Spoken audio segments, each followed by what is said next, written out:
সম্মানিত দর্শক, আসসালামু আলাইকুম। দেশ ও দেশের বাইরে প্রবাসী যে যেখান থেকে মান্না ওয়াচ টিভি দেখছেন, সকলকে আন্তরিক শুভেচ্ছা ও অভিনন্দন জানাচ্ছি। আজ আপনাদের সামনে নিয়ে আসছি খুব সহজে কষিয়ে গরুর মাংস কিভাবে রান্না করা হয়। কর্তা গিন্নি দুজনে মিলে আপনাদের সামনে নিয়ে আসলাম গরুর মাংসের রেসিপি। খুব সহজেই আপনারা রান্না করতে পারবেন।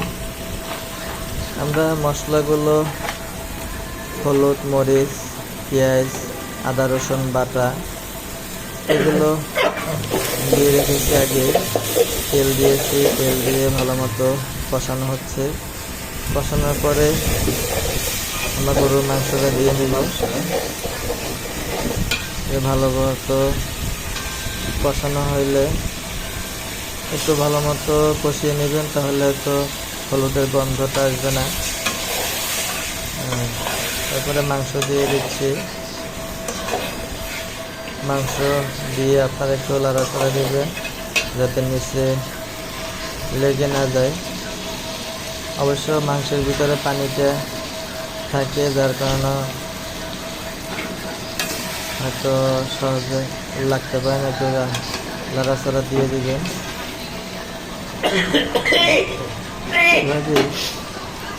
ভালো মতো নাড়াচাড়া দেওয়ার পরে ঢেকে দিতে হবে।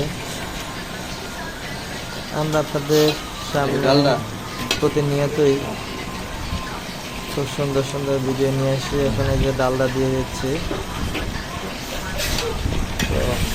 তো টক দই দেওয়া হচ্ছে।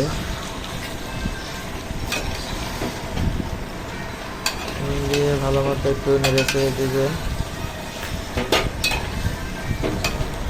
আপনারা রান্নাটা কেমন হয়েছে, কীরকম দেখতে কেমন লাগছে, সকলে একটু কমেন্টে জানাবেন। আমরা কর্তা গিন্নি দুজনে মিলে আপনাদের সামনে প্রতিনিয়ত রান্নার ভিডিও নিয়ে আসি মাঝে মাঝে। কেমন হয়েছে এই যে কষিয়ে নিচ্ছি সুন্দর মতো। কষানোর পরে ঢাকনা দিয়ে ঢেকে দিবেন।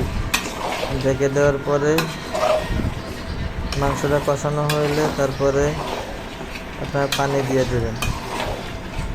সকলে একটু কমেন্টে জানাবেন রান্নাটা কেমন হয়েছে, দেখতে কেমন, কালারটা কেমন দেখা যাচ্ছে।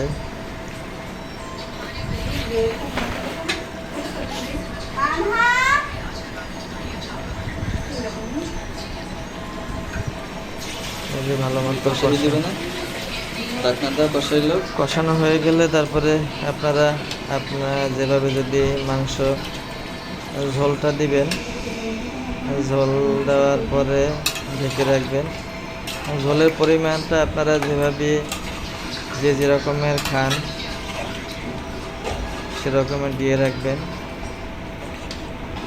যদি আপনারা ভুনা ভুনা রাখতে চান তাহলে একটু ঝোলটা কম দিলে ভালো।